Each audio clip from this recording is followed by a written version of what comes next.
meu nome é Nice e sejam bem-vindos a mais um áudio aqui para o canal. E hoje nós teremos o último capítulo do livro O Voo da Gaivota. Espero que vocês tenham gostado da história. Mas, antes de eu começar, eu peço que você deixe seu apoio ao canal. É sempre muito importante. Para você não custa nada e para mim significa muito. Ok? Se você quiser me apoiar também de alguma outra forma, você pode se tornar um membro do canal, clicar no botãozinho valeu ou dar uma olhadinha no box de descrição. Certo? Então, dados os recados, vamos para o capítulo 9. A história de Elisa. Numa das minhas folgas, fui visitar Elisa. Queria rever minha amiga e tinha muito interesse em acompanhar a recuperação de Walter. O desequilíbrio psíquico causado pelo uso das drogas traumatiza de forma profunda o perispírito do usuário. Atualmente, esse vício atinge boa parte dos nossos jovens encarnados, trazendo-lhes morte corporal e levando a voltar à espiritualidade com muitas mazelas. O caso de Walter era de meu interesse, pelo socorro de que participei e pelo muito que aprendi. Marquei encontro em meu horário livre de lazer, coincidindo com o dela, para podermos conversar calmamente, trocando ideias, pois gosto muito de diálogos edificantes. Elisa esperava-me na portaria do hospital em que, no momento, trabalhava e onde Walter estava internado. Alegramo-nos quando nos vimos. — Oi, Patrícia! Exclamou Elisa, feliz. Programava ir vê-la. Que bom tê-la conosco. Quero agradecer-lhe. Foi muito atenciosa conosco. Sorri em resposta e minha amiga, como boa cicerone, acompanhou-me para conhecer o hospital. Quase todas as colônias têm um hospital próprio para viciados em álcool, tabagismo e tóxico. Em algumas outras colônias, esses doentes ficam em alas separadas, em hospitais tradicionais. Na colônia Perseverança, o hospital é separado, grande e com muitos trabalhadores dedicados que ajudam na recuperação de desencarnados viciados. Lugar calmo, com muitos jardins, salões para palestras e encontros. Suas principais terapias são o trabalho, a música e o teatro. Suas enfermarias são separadas por alas masculinas e femininas e pelo tipo de vício que o enfermo possui. Primeiramente, vimos a parte central, onde se situam as salas de orientações, os alojamentos de seus trabalhadores, a biblioteca e os salões. Após, Elisa me levou para conhecer o atendimento aos desencarnados que, no corpo físico, foram fumantes. Estes, se tinham só este vício, não ficam internados. Só vêm ao hospital para serem ajudados a se libertar da vontade de fumar. Só em casos raros é que um ex-fumante se interna, e isso se pedir, mas, mesmo assim, sempre por pouco tempo. O tabagismo intoxica bastante o perispírito, e nessa parte fazem tratamento para que o assistido se liberte da dependência. Sendo assim, ele recebe conhecimentos sobre o assunto, orientação e apoio que o ajudarão a resolver o problema. Mas só o conseguirão se novamente reencarnados e, tendo oportunidade, não fumarem. Ressalvo o termo oportunidade, porque se estiver encarnado e por algum motivo não puder fumar, não quer dizer que tenha solucionado a questão. Isso acontece com todos os vícios, e só podemos dizer que os vencemos quando temos oportunidades de voltar a eles e os ignoramos. A ala dos alcoólatras é grande. O álcool danifica o cérebro e o aparelho digestivo, sendo muitos os doentes a se recuperarem em vários estágios nessa parte do hospital. Os enfermos, quando melhoram, assistem a muitas aulas, fazem terapia de grupo e avaliam todos os acontecimentos passados por eles decorrentes do vício, e apreciam as oportunidades de melhora oferecidas. A parte que nos interessava era a que Elisa se dedicava com todo carinho, a ala dos toxicômanos. Infelizmente, esse local do hospital e os de todas as colônias têm sido ultimamente ampliadas. São muitos os imprudentes que desencarnam vítimas, direta ou indiretamente, das drogas. Os que estão ali socorridos têm aspecto bem melhor do que os que vagam ou os que estão no umbral. Nas colônias, são separados pelo grau de perturbação em que se encontram e o tratamento normalmente é longo, requerendo esforço do internado e muita dedicação e amor dos trabalhadores. Não pensem os leitores que nesses hospitais só se vêem tristezas. Nada disso. Tristeza é sentimento negativo. Não ajuda e para nada serve, pois só construímos e progredimos com o trabalho alegre. Os trabalhadores dali tinham sempre no rosto o sorriso bondoso e agradável, a palavra amiga e o amor que irradiava e contaminava os internos. E assim, os temporariamente abrigados se sentiam seguros, incentivados, amados e com disposição para se recuperarem. O hospital da colônia Perseverança é muito bonito e acolhedor. Elisa me levou à ala onde Walter estava abrigado, e ele nos esperava no jardim interno que circunda a parte de sua morada provisória. Recebeu-nos sorrindo e estava com aparência sadia, com normal equilíbrio. Patrícia, disse sorrindo. Queria tanto conhecê-la e agradecer. Obrigado. De nada, respondi. Como tem passado? Melhoro, graças a Deus e ao pessoal do hospital. Vou ficar bom logo. Walter estava com aparência de adolescente, como aparentava naquela reunião do centro espírita, e continuaria assim porque queria essa aparência, a que tinha antes de se drogar. Isso lhe dava mais confiança. Outros, após o tratamento no hospital, podem retomar, se quiserem, a aparência de quando desencarnaram, só que com aspecto sadio. Sentamos os três num banco e fizemos alguns comentários. Elisa falou alegremente. Estou gostando muito de trabalhar neste hospital. Aqui vim por Walter, mas agora não penso em deixá-lo. Quando Walter tiver alta, ficarei, de vez que já decidi e obtive autorização. Estudarei, para aprender e melhor servir neste campo de ajuda. E você, Patrícia, quais são seus planos para o futuro? Como você sabe, gosto muito de ensinar. Logo, Marcela, a quem substituo, retomará seus afazeres. Devo então voltar à colônia Casa do Saber, continuar os estudos e trabalhar transmitindo meus conhecimentos a outros desencarnados. Admirei o banco em que nos sentávamos, muito bonito e de contornos diferentes. Notando, Walter explicou. Esses bancos são feitos por internos em nossas oficinas. O trabalho é de grande ajuda e uma das melhores terapias para nossos abrigados, disse Elisa, olhando carinhosamente para Walter. Mas não é só para eles, e sim para todos nós, encarnados e desencarnados. O trabalho é bênção. Corpos e mentes ociosos estão com as portas abertas aos vícios, enquanto que o trabalho nos mantém ocupados e nos abre outras portas opostas a eles. Aqui em nossas oficinas se faz muitas coisas. No plano espiritual, tudo pode ou poderia ser plasmado, mas os que sabem dar formas às coisas são poucos, pois necessita-se de tempo e de muito aprendizado para a tarefa. O trabalho é uma bênção que ajuda intensamente a todos nós, e na espiritualidade representa importante benefício, existindo o trabalho do mais simples ao mais difícil para todos os que quiserem. Inúmeros desencarnados ainda estão muito apegados ao modo de vida na Terra, e assim, quando trabalham, lhes é dado o bônus hora. Os que já superaram esse apego entendem o porquê do trabalho e não mais necessitam esse tipo de remuneração. Pessoas que já trabalham sem esse apego, quando chegam ao plano espiritual, participam da vida aqui, exercendo suas tarefas pelo amor ao trabalho, não exigindo nada em troca.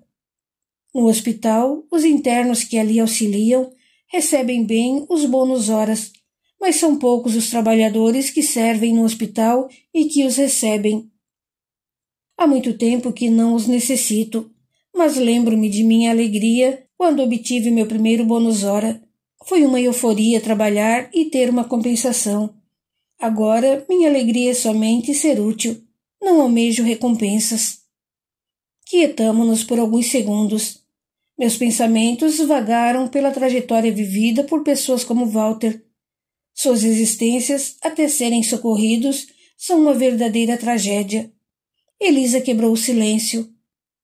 Patrícia, você não pode imaginar o tanto que sonhei por todos esses anos de desencarnada com este momento.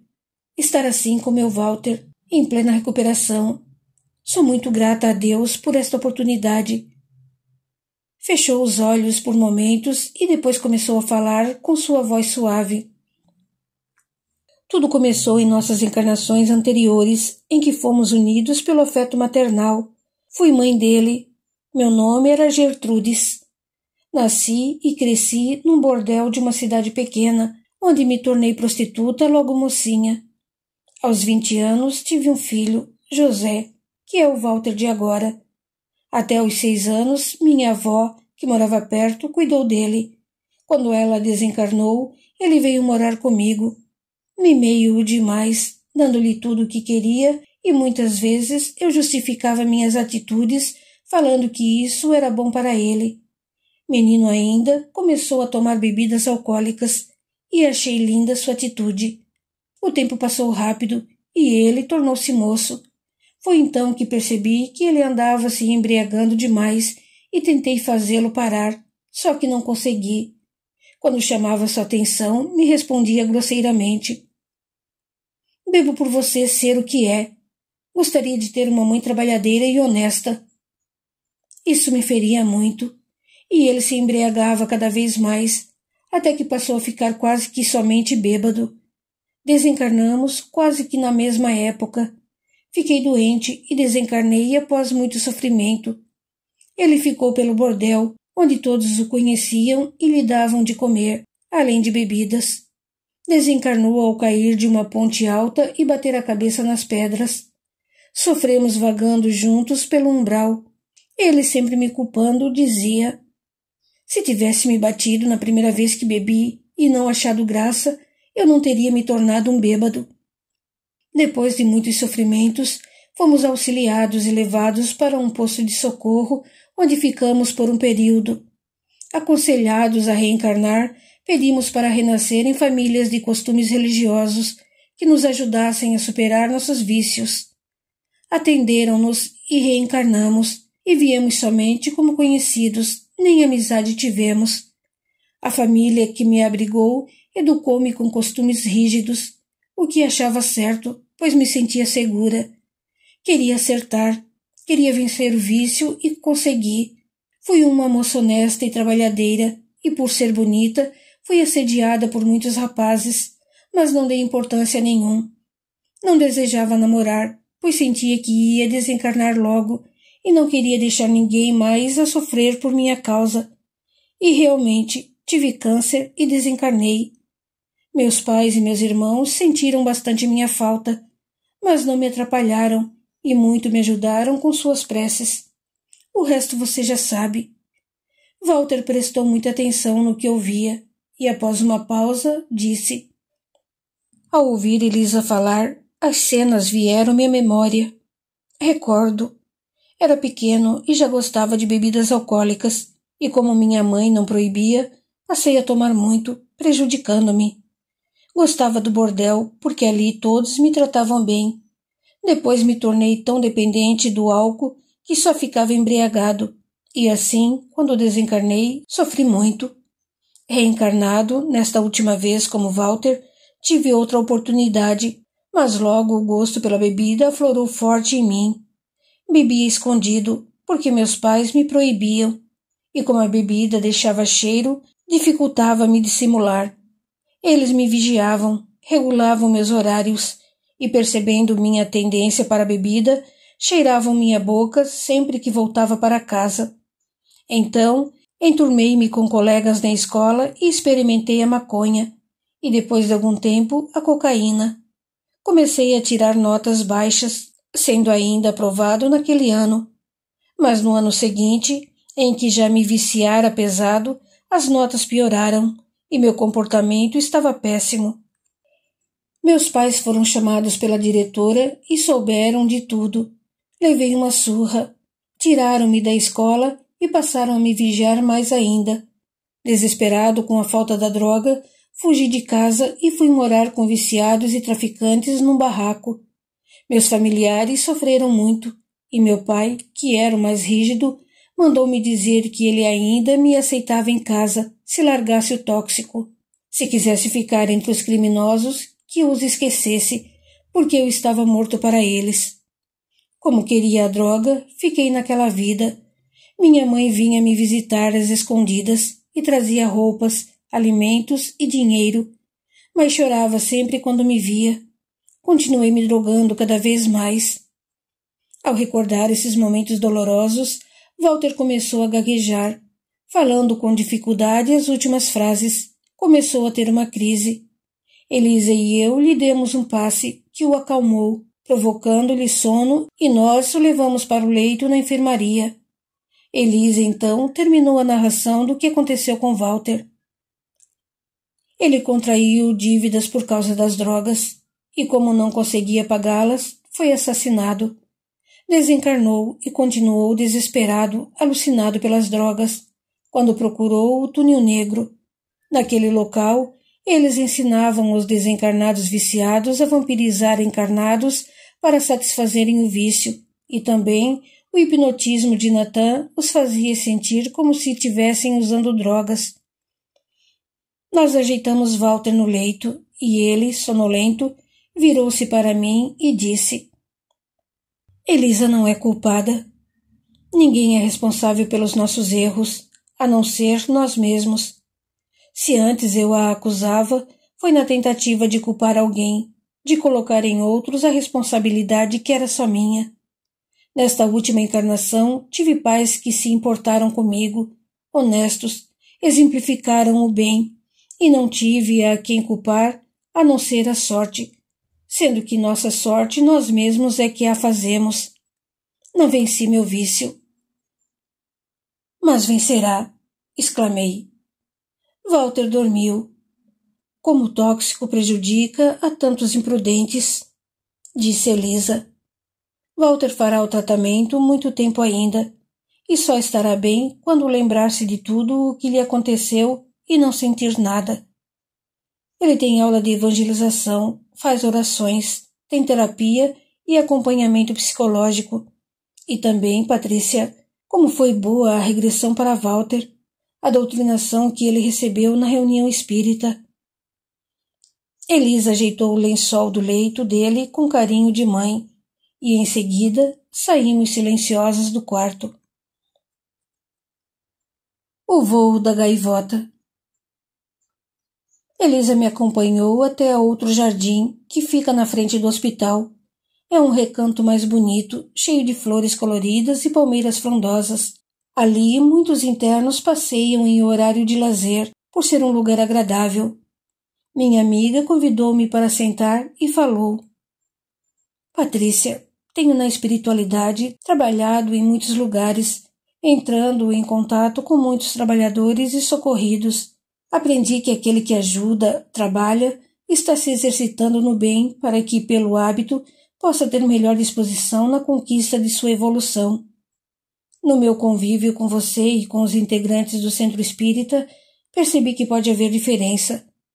Quando Walter e eu estávamos sendo amparados, em nenhum momento me senti necessitada, como aquela que estava sendo ajudada. Pelo contrário, todos da equipe realizaram o socorro como se estivessem fazendo algo para eles mesmos, com naturalidade e atitudes rotineiras. E eles não estavam lidando com desencarnados perturbados comuns, mas sim com espíritos trevosos e um mago maléfico ou um satanás, se assim podem designar Natan e sua equipe. Você pode me explicar o estado espiritual daqueles trabalhadores? Elisa, quase todos aqueles espíritos atingiram o chamado autoconhecimento, e aqueles que não o atingiram estão se esforçando para tal. Não necessitam de estímulos externos para fazerem o que fazem, nem pagamentos ou recompensas de qualquer espécie. Sabem que são pequenos espiritualmente, conhecem todos os meandros da personalidade, com todas suas misérias, conflitos, condicionamentos, ilusões, e a nossa peculiar ignorância quanto à verdade daquilo que realmente somos. Não estão estacionados, vivem plenamente a onipresença divina e se sentem uno com ela, porque vivem como parte integrante do universo, e assim trabalham, responsabilizando-se com tudo, como se a casa fosse deles. Tudo o que fazem é por amor à vida, que está presente tanto neles como em qualquer manifestação divina. Daí a naturalidade e despreendimento que você sentiu em seu convívio. Patrícia, posso chamá-la de Gaivota? Com meu consentimento, Elisa continuou. Então, Gaivota, como me explica o socorro prestado a mim? Ajuda? Trabalho? Bem realizado? Por que me chama de Gaivota? Perguntei. Gaivota é um pássaro muito bonito, respondeu ela, quase todo clarinho, elegante e de voar preciso. Depois sempre deixa sinal de seus pezinhos na areia, mostrando que passou por ali. Deixa marcas. E você deixou marcas em nossas vidas, na minha e na de Walter. Agradeci sorrindo e, após pensar uns momentos, respondi que sabemos porque escutamos repetidamente o que deveríamos colocar em prática em nosso dia a dia. Ajudar é favorecer, facilitar, fazer alguma coisa a alguém, prestar auxílio. É necessário esquecermos de nós mesmos quando ajudamos a alguém. E quando ajudamos alguém a melhorar, melhoramos o mundo em que vivemos. Temos o dever de auxiliar, do melhor modo possível, aqueles que surgem no nosso caminho. Trabalho é aplicação na atividade, por isso devemos trabalhar por amor ao trabalho, não para cobrar pelos seus resultados. Com nosso exemplo nas tarefas úteis, podemos fazer outros nos seguirem, embora cada um deva fazer o que lhe compete, sem medo, tentando aprender cada vez mais. O amor precisa estar presente em tudo o que fazemos, porque nos torna mais eficientes e assim trabalhadores com alegria e gratidão, realizando bem as pequenas tarefas, quando demonstraremos ser dignos das grandes. Ao ajudar o próximo, descobriremos o caminho da fraternidade e do amor. O que fazemos no presente nos mostrará o que realizaremos no futuro. Sobre esse assunto, é muito interessante ler o Livro dos Espíritos de Allan Kardec, parte 3ª, capítulo 3, da Lei do Trabalho. O bem é praticado com amor, pois ao fazê-lo nos tornamos melhores e estamos colaborando para melhorar a humanidade. É preciso fazer o bem, expandindo os ensinamentos de Jesus, lembrando a todos sua doutrina de amor, mas sem confundir sentimentalismo com amor, que deve ser benéfico e nos impulsionar na evolução. O amor nos ajuda a vencer os obstáculos do caminho e é o único capaz de nos redimir e nos levar ao progresso. Os resultados do bem praticado só a Deus pertencem. Esqueçamos de créditos nas tarefas da bondade, de vez que somos os primeiros beneficiados. O bem nos alimenta? Sim, alimenta a todos nós e nos fortalece, levando-nos ao aprendizado do amor. Fiz uma pausa. O assunto é fascinante, embora tenha muito para aprender ainda sobre esse tema, para colocá-lo plenamente em prática. Pensei por momentos, e minha amiga aguardou ansiosa que eu retornasse às elucidações. Elisa, vamos mudar o enfoque de sua pergunta. Por que motivo alguém faz alguma coisa a outra pessoa, mesmo sendo crente de alguma seita ou religião, ou mesmo descrente? Qual o motivo que leva um ato a ter resultado bom ou mau? Será que é sempre necessário existir algum motivo para se praticar alguma ação? Observemos as diferentes motivações que envolvem ações da maioria dos seres humanos. Que motivo leva o avarento a trabalhar tanto e a explorar quase sempre seus semelhantes? O egoísmo, certamente. Que motivo leva o ladrão a agredir e roubar suas vítimas? O egoísmo. Que motivo leva a maioria dos seguidores de determinadas religiões para deixar de fazer o que gosta e somente obedecer os outros? Não será pelo anseio de ter posse de uma situação sem problemas, mesmo que seja no além? Isso também não será egoísmo? Se ao fazermos algo esperando recompensas, seja dos homens, seja de Deus, estaremos agindo com egoísmo, embora dessa forma ajudemos muitas outras pessoas e a nós mesmos, porque quem faz o bem trilha o caminho para se libertar desse sentimento, que é o egoísmo. O bem sempre beneficia, enquanto a maldade prejudica.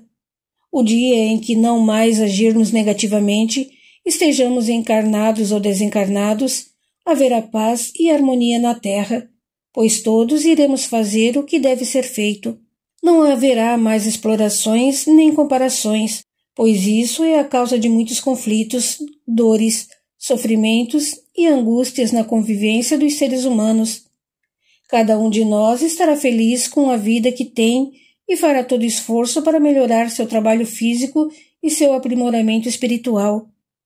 O desejo de posse, seja qual for, desaparecerá e teremos equilíbrio e paz. Você, Elisa, me perguntou o que concluo da experiência que tivemos juntas. Prefiro dizer que foi um período agradável em que aprendi muito e que poderei passar a outros a experiência. Fazer o bem estando desencarnado é muito mais fácil, pois podemos trabalhar horas seguidas em determinada tarefa, seja no plano espiritual, até mesmo no umbral, ou entre os encarnados, e ao terminá-la, ou venceremos nosso horário de trabalho, temos o equilíbrio das casas de socorro, do nosso cantinho nas colônias ou dos nossos abrigos. Nós nos recompomos rápido. E os encarnados? Eles têm seus afazeres físicos, têm a preocupação com a sua manutenção e de sua família, têm o corpo para cuidar, higienizar, conservar sadio, e quando não, tentar sanar suas deficiências físicas. São muitos, Elisa, os encarnados que fazem o bem apesar de todas essas dificuldades, e embora alguns ainda o façam por recompensa, um dia se libertarão dessa conduta. Outros, e são inúmeros, fazem-no por amor, tendo como recompensa o prazer de servir. Como admiro os que fazem o bem. E esse fazer deve ser no presente, agora, no momento. Não deixe você agora encarnado para fazê-lo depois. No plano espiritual certamente terá oportunidade, mas é aí no corpo físico que se tem o grande aprendizado no bem. E ele deve ser feito sem se cultuar em nomes famosos de desencarnados. Há muita sabedoria em praticar o bem com amor e simplicidade. Terminei minha explanação.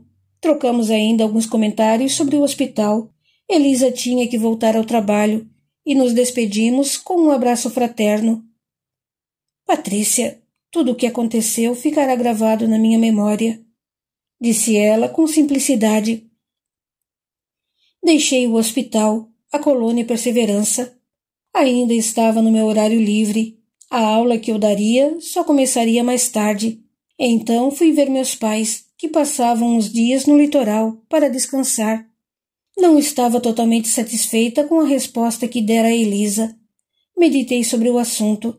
Veio-me à mente a questão 642 de O Livro dos Espíritos, parte 3ª, capítulo 1, cuja resposta é preciso fazer o bem no limite de suas forças, porque cada um responderá por todo o mal que tiver ocorrido por causa do bem que deixou de fazer. Aí está a grande responsabilidade de não se aproveitar o momento. Menina e adolescente, estudei num colégio católico e gostava muito de uma frase escrita no altar da capela. Lio iotá di Dio, paradiso mio. Compreendia assim. Fazer a vontade de Deus é minha alegria. Qual é a vontade de Deus em relação a nós? Penso que é que cresçamos rumo ao progresso, que sejamos bons, que compreendamos, amemos uns aos outros e que façamos todo o bem possível ao próximo e a nós mesmos pelo trabalho e amor. Quanta fé possuía quem pronunciou essa frase e que exemplo nos deixou de resignação, ânimo e coragem. Também sobre o assunto, lembrei-me de um ensinamento de Jesus contido no Evangelho de Lucas, capítulo 17, versículos 7 a 10.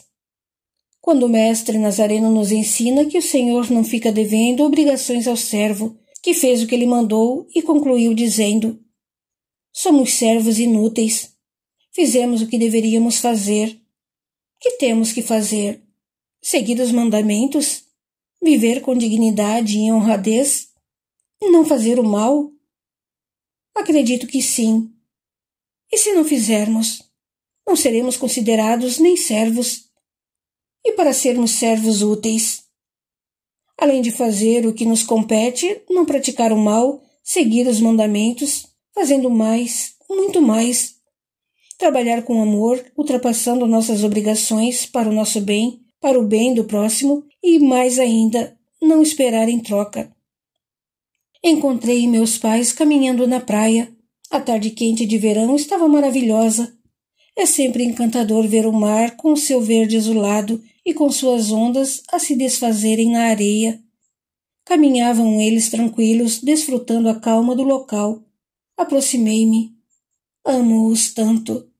Querendo obter mais informações sobre este assunto interessante, perguntei a meu pai, porque sua opinião foi, é e sempre será muito importante para mim. Como é, papai? Disse-lhe de mente para mente. O que me diz sobre um trabalho realizado, o fazer o bem, o porquê de o fazermos? Papai pensou e acompanhei seus pensamentos. Jesus, em certa ocasião, disse: o Pai age até hoje, eu também ajo. A vida é ação. Na natureza física, tudo o que entra no estado de letargia apodrece e se desintegra. Semelhante é a nossa mente, que, se não for usada, petrifica e embrutece. Se canalizada para o mal, embora não regrida, produz dores e dívidas para si mesmo, pois quem prejudica se imanta ao prejudicado, e aí viverá no ambiente que construiu, agredindo a tudo e a todos. O homem sábio, conhecendo as implicações da ação, caminha em sintonia com a natureza, que de momento em momento aperfeiçoa sua manifestação, faz das suas ações a razão de sua vida, e ao agir beneficamente, sente participar com Deus do seu perpétuo agir. Não há vida sem relacionamento, e é no aprimoramento das relações que construímos que está um novo véu e uma nova terra. Portanto, uma tarefa realizada que resulta no bem de alguém não deve ser olhada como uma ajuda, tampouco como trabalho, muito menos para aquisição de crédito junto do beneficiado ou de Deus, mas sim como o próprio exercício de viver, pois se Deus age, eu também preciso agir. Jesus disse muitas vezes: eu e o Pai somos um, só que Ele é maior que eu. Quando chegarmos a compreender que o universo é nossa família, tudo o que venhamos a fazer é para nós que estaremos fazendo, pois tanto a casa como a família é nossa. Cuidemos de nossa casa e de nossa família quando encarnados, sem esperar que alguém nos elogie por algo que é nossa obrigação. Fazer dessa forma é como compreendo e como procuro fazer. Papai, mas muitos encarnados não zelam bem por suas casas e nem cuidam bem de seus filhos. Fazer só a obrigação não dá merecimento nem crédito e nem deve ser alvo de elogios. Mas se não cumprimos as obrigações, somos devedores, pois não realizamos o que era de nossa responsabilidade. Quando ultrapassarmos o tempo e o espaço, não mais existindo em nós créditos e débitos, iremos fazer todo o bem pelo simples prazer de comungar com a vida, pelo profundo amor a todas as manifestações divinas. Viver a certeza da onipresença de Deus é diferente do chamado crer ou de ter fé. Aqui residem dois opostos. O crer é volutivo, incerto, mutável de acordo com a emoção do momento, e o viver na onipresença é sólido. Vamos exemplificar em nossa família consanguínea. Pai e filha é parentesco, não é crença, é um fato de que não há dúvida. Vivemos plenamente o fato do vínculo que nos une aos parentes mais próximos. Da mesma forma, como viver na onipresença de Deus não é um ato de momento ou atitude de crença, é a visão plena e total que estou em Deus e Ele está plenamente em mim. Portanto, o que é dele é meu, e o que é meu é e sempre foi dele. Mas apesar de não existir separação entre mim e ele, eu precariamente existo. Só Deus é plenitude total. O horário me chamava ao regresso. Beijei-os. Volitei a alguns metros do solo e olhei-os. À sua frente estava uma gaivota, que ao sentir a proximidade deles, voou tranquila, ganhando com seu vôo espetacular altura, deixando desenhados na areia seus pezinhos. Meus pais se afastaram e suas pegadas ficaram.